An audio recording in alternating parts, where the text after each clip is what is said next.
Inna lillahi wa inna ilaihi raji'un. A yau ne muka samu wannan labari wadda yake ta yawo a social media, wadda ake ta yada cewa baban Lukman da cikin shirin labari da Allah ya mar rasuwa sakamakon hatsarin mota. Yau dai wannan labari ne shine yake ta karaɗe duka wasu shafuka na social media, wadda jita-jita take zama cewa akan ya rasu. Shin labarin nan da gaske ne? Shin ƙarya ne?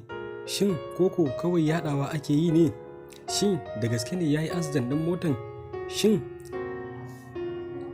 ya mutu kamar yadda ake ta faɗa? A yanzu ne za ku ji cikakken labarin cewa shin da gaske ne ya mutu ko dai bai mutu ba. Kowa dai ya sani shi ne yadda ya kasance 'yan Kannywood suna yawan accident a cikin mota ta hanyar tafiye-tafiye, ba don komai ba saboda ayyukansu ya kasance ne aiki ne wadda ba zama na waje ɗaya ba. Yau ka je su a wancan kasan, gobe ka je su a wannan kasan, ko kuma yau ka je su a wannan garin, gobe ka je su a wancan garin. Wannan ne dalilin da ya sa haka yake yawan faruwa da su wajen mace-mace, wadda a yanzu ba za ka iya kiyasa adadin jaruman Kannywood wanda suka yi hatsarin mota ba, wanda idan ka ce za ka irgo su, za ka irgo su da yawa.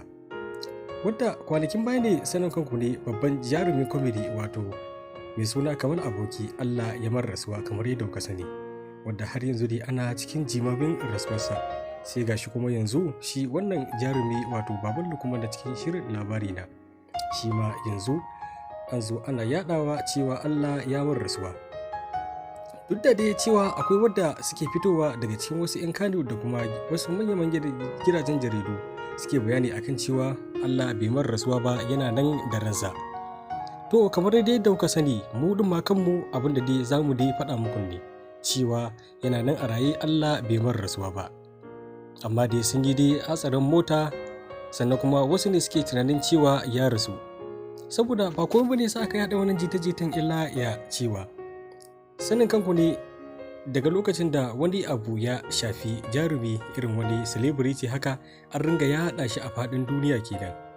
Kuma wasu wanda suke daga cikin motan wadda abin ya faru da su, daga cikinsu wasu suka yada wannan labari na jita-jita cewa Allah ya mar rasuwa. Saboda ganin cewa shi celebrity ne, za a fi ɗaukan abin da muhimmanci cikin lokaci kalilan.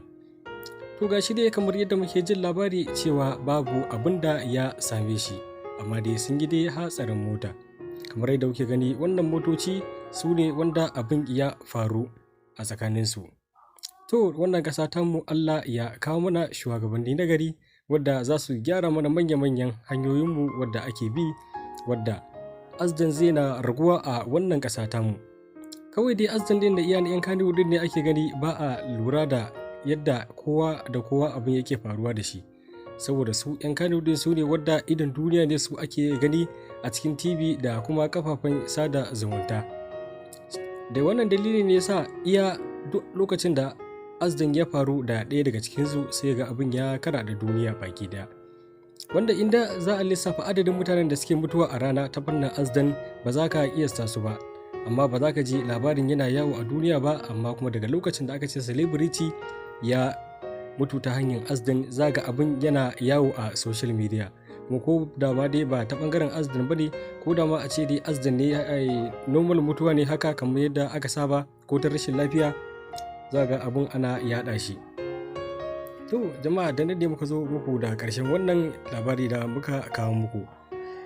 Ku daure ku danna mana subscribe, ku danna mana ƙararrawar sanarwa saboda da zarar mun ɗora sabon bidiyo za ku ga notification ya shigo muku cikin wayoyinku. Mun gode da ziyartar wannan channel namu mai albarka mai suna Mr. African Hacker.